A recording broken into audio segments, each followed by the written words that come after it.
What's up, everybody? This is Dr. Shernette Grant, and I want to welcome you back to another episode of Leadership Plus with Dr. G. This is the podcast where we keep it real about what it takes to lead, grow, and inspire others to be their absolute best.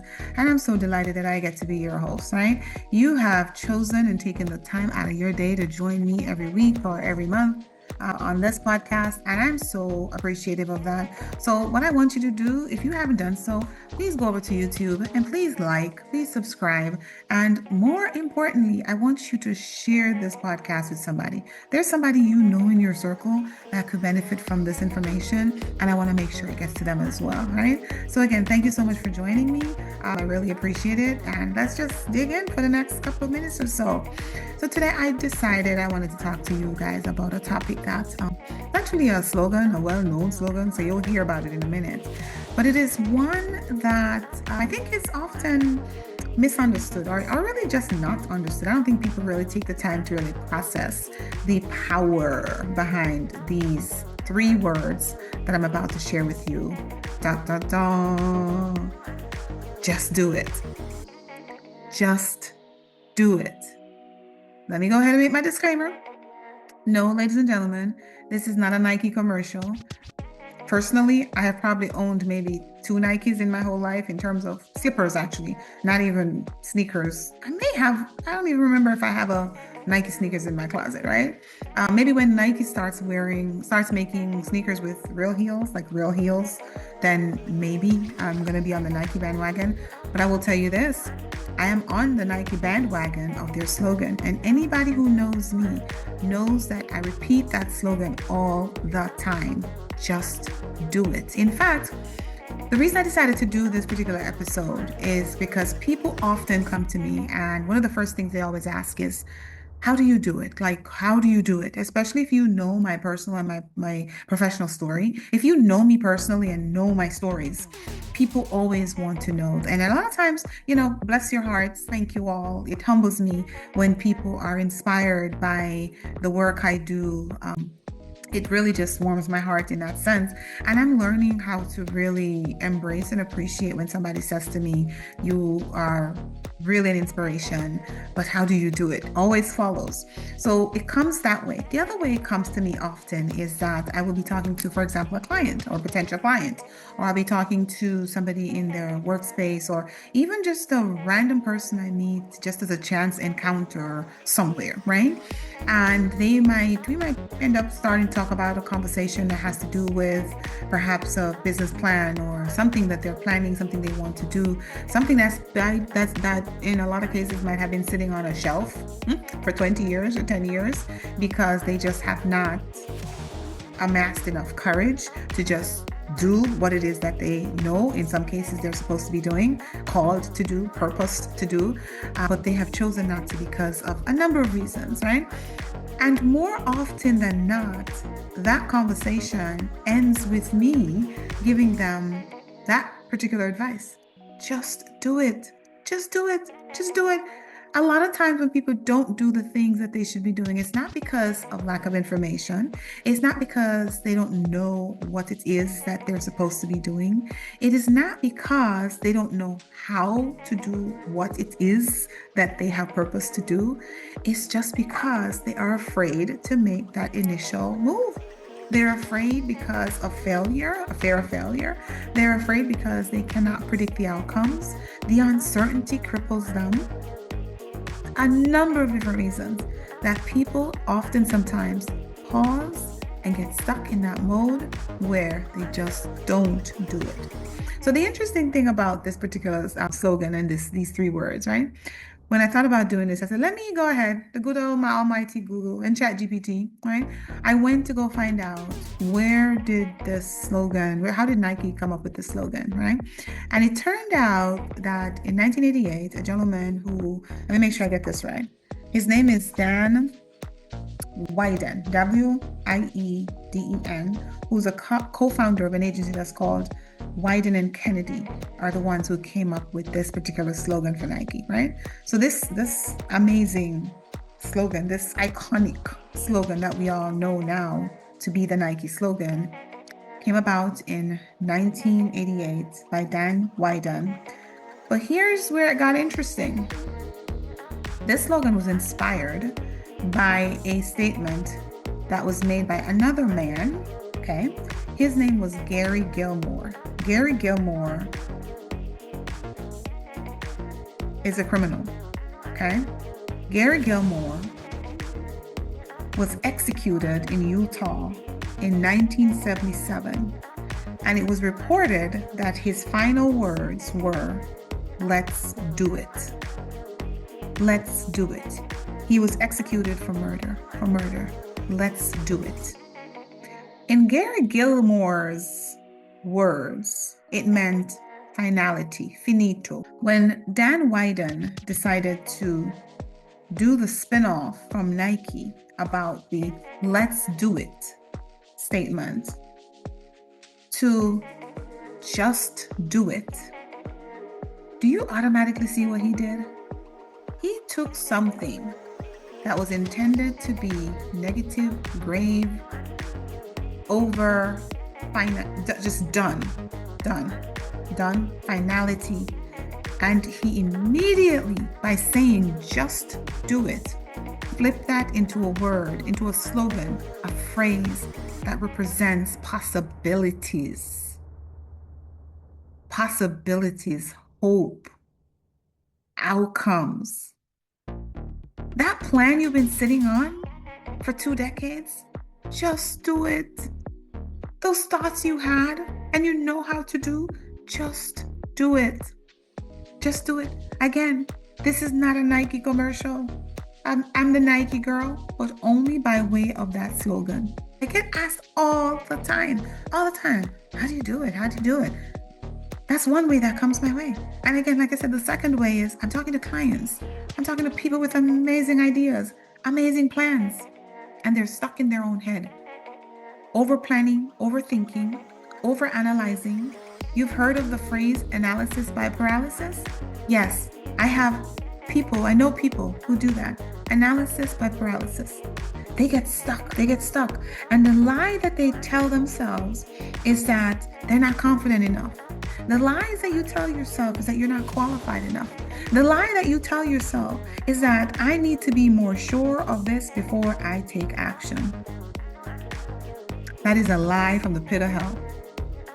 And I'm telling you right now, the only thing you need to do is put God at the beginning of that just do it statement and put him on the back end as well. Just do it. People say they need clarity. People say that they need certainty. But what they really need is just to move. Just to move. You don't need to feel that confident before you do so. And here's the misunderstanding also around action. A lot of people are looking to build confidence ahead of taking action. And I am a witness, and I'm going to tell you right now that the moment you start to move and do and shake is the moment your confidence starts to grow. Confidence does not precede the movement and the action. When you get ready to do things, you are going to be afraid. You are going to be uncertain. You can't predict outcomes. You may have the best plans in the world, but you cannot guarantee 100% success on any of it. But the moment you start to move and shake is the moment you realize, ooh, look at me getting all confident in what I'm trying to do. Your confidence will grow. Don't wait for the confidence to precede the action and the movement. Move, do, just do it. Just do it. Now, let me make this very practical for you. When I say just do it, I'm not telling you or asking you to be reckless in your action, right? I'm not asking you to be reckless. You must have plans. You must have goals. You must have a structure set up to do this. And by the way, many of you do, because a lot of times you are not stuck because you don't have a plan. You're stuck because you choose not to do or execute on the plan that you already have. You know this. Many of you, you're not stuck because you don't know what to do. You are stuck because you are choosing not to do what you know how to do.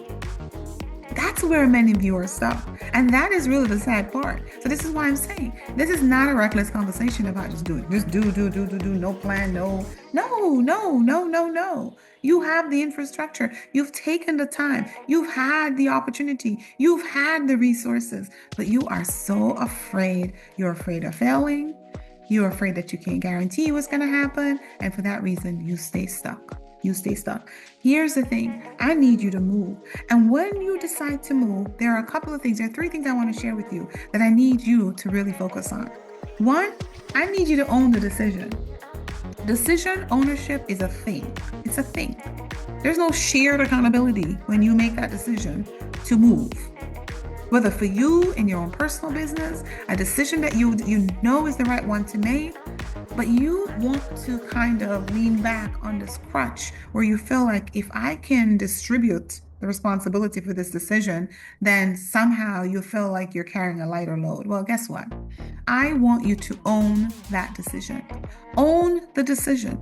Own the decision to move. Don't necessarily wait for consensus. Own the decision to take action in something that is important for you, for your life, and for your work. I need you to own it. The second thing that I need you to do is to really exercise some emotional discipline. Let me tell you something. Whenever you decide to do something, to move, to act, a lot of times you don't feel like it. First of all, if you do feel anything, the feelings that come with that are not feelings that are going to support you moving or taking action, because those are feelings of discomfort. They're very uncomfortable, right? It's feelings of fear. It's feelings of uncertainty. But you cannot move with your mood. You can't feel like. I need you to have the emotional discipline to know that my feelings are not a strategy in this process. My feelings are not a strategy in this plan, and I just need to move. I just need to move. My feelings will catch up. My feelings will check themselves later on, right? Check your feelings at the door. Move. Have the discipline to know that it is not about how you feel today. It's not about you waking up this morning and deciding that inaction is the way out. Nope. Not at all, because feelings are not a strategy, and self-discipline requires that you act even when your mood and your feelings say otherwise. The other thing that I need you to develop, and quickly, by the way, is a tolerance for imperfection. I need you to develop a tolerance for imperfection. It does not have to be perfect for you to move or act. It does not need to be perfect for you to go ahead and do what it is that you know you are purposed, you've planned for, you should have been, you should have done. I need you to understand that imperfection is actually counter to any move that you're trying to make.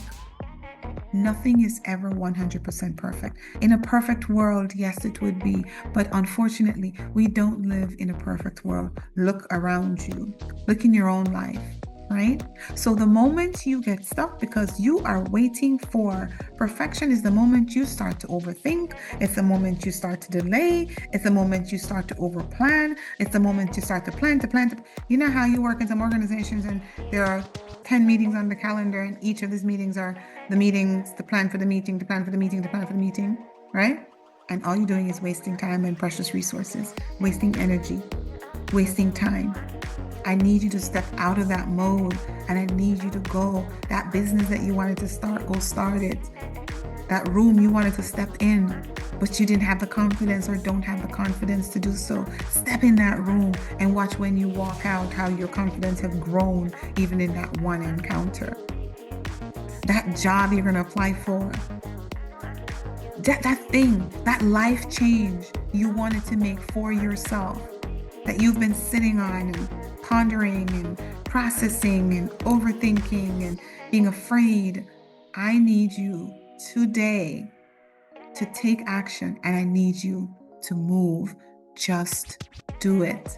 Just do it. You're prepared. Just do it. Also, when we talk about just do it, I want to remind you that I'm not just talking about the low stakes situation. It's easy to say just do it, and it's easy to just do it when the stakes are so low. You know how we like to say, I don't have anything to lose anyway. What do I have to lose? Because the stakes are so low, so low that even if it doesn't work out, you're fine, right? That's not what I'm talking about here today. I'm talking about, like I said, that business you wanted to start, that hard decision you needed to make, that room you needed to step in, that call you should have made weeks ago, months ago, years ago, but never did. That life-changing action that you have wanted to step into, that you have not really brought yourself into full ownership of, and you have not stepped into. I need you today to step into that. I need you to step into that. So here's what I need you to do. I tell you what, I want you in the next 24 to 48 hours, get a pen and paper, and I want you to write down some of the things that you've been processing, some of the things that you should have done, that you know you're stuck. Some of the things that you're stuck, you know you should have done, you wanted to do, you had the opportunity. And don't get me started about opportunity, because some of us miss our window of opportunity because of our inaction. You missed your window of opportunity because of our inaction. Yesterday, a church pastor talked about the fact that God does not disqualify me because of my doubt. Well, I'm here to give you some good news as well, that because you didn't act then when the opportunity came around, doesn't mean that you still can't.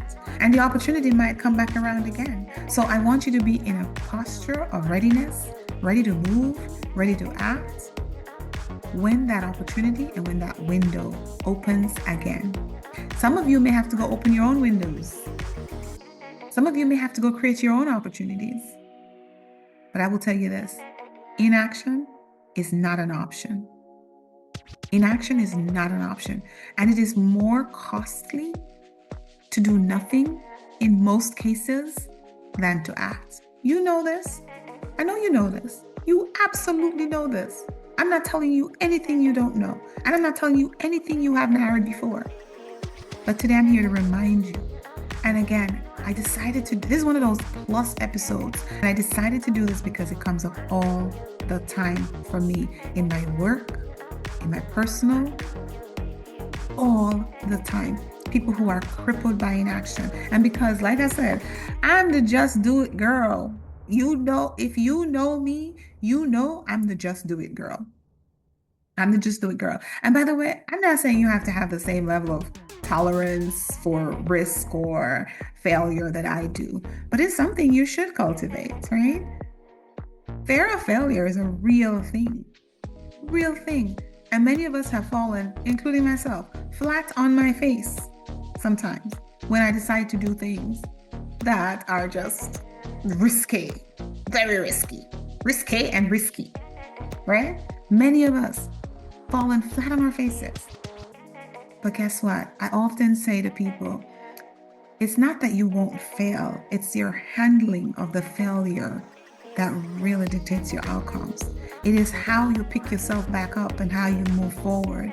When you fail, that's an opportunity for you to refine.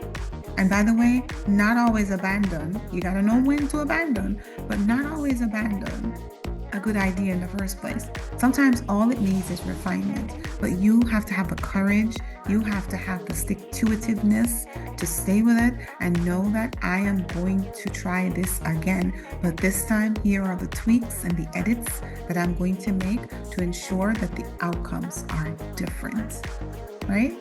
So I need you today. I need you today to think about those hard conversations that you were supposed to have had. I need you to go ahead and process all of the things that you're supposed to be doing that you haven't done to make sure that you can move forward effectively, efficiently, that you are accomplishing the goals that you, first of all, set out for yourself. For yourself. Don't remember that. Set out for yourself. You decided to do this, nobody else. You decided to do this. Think about the goals that you've set out for yourself. Your life is waiting on your execution. Hello. Your life is waiting on your execution. That's all it's waiting on. It's waiting for you right now. You who had the idea, you who needed the nudge, you have the nudge, you who got the opportunity. Your life is simply sitting back, waiting. But here you are, waiting for the right time, waiting for the right moment, waiting for the right resources, waiting for the right information, and the list goes on. And it's never enough. It's never enough. While your life is sitting on the sideline, twiddling its thumbs, waiting for you to execute. So I'm going to encourage you today. Again, like I said, pull out a pen and paper. Think about the things that you have been trying to do for so long that you've been stuck on. And by the way, if you need some help, call me. It's the work I do every day. The reason I decided to do this is because I realize what more than the clients I work with, more than the people I encounter in my personal, professional circles, people are struggling with inaction because they are overthinking, they're overplanning, they're over-anticipating, they are obsessing about whether or not it will fail or succeed. But if you never, ever just do it, you will never know. You will never know. Just imagine what's waiting for you on the other side of let's do it. Because that's kind of what happened in this case with Nike, right? The man's about to be executed. His life is over. He's done. Let's just get it over with. Let's just do it. Think about that. And from that was coined into a phrase that is iconic, that is, somebody tell me how much is Nike worth? Go ahead and drop in the chat and tell me how much Nike's worth. How much that slogan is worth, right? Decided that they were going to take that and put a spin on it and turn that into one of the most talked about, most recognized statements in the entire history of the world. Possibility. Just do it. Do it and see what happens. Do it and see what you can accomplish. Just do it and watch the outcomes fall into place. The bumps are going to come. The bruises are going to come, right? Not everybody who puts on a Nike shoes wins a race, but it's a part of the process, and you have to recognize that. So today, just real quickly, this is a plus moment because this just keeps coming up over and over and over and over again in my work, in my world. And I just wanted to share with people because people always say to me, how do you do it? Because I'm the Nike girl. That's how I do it. I'm the Nike girl. Yep, I'm the Nike girl. Just do it. Just do it. All right? Trust God and just do it. That's me. All right? Anyway, with that said, those are my 2 cents for this week. I hope you find value. And again, if you do nothing, I ask that you like, subscribe, and I ask that you share. Share it with somebody who you know could benefit from this 20 minutes or whatever it is. And I will see you again on another episode of Leadership Plus with Dr. G. All right? Ciao.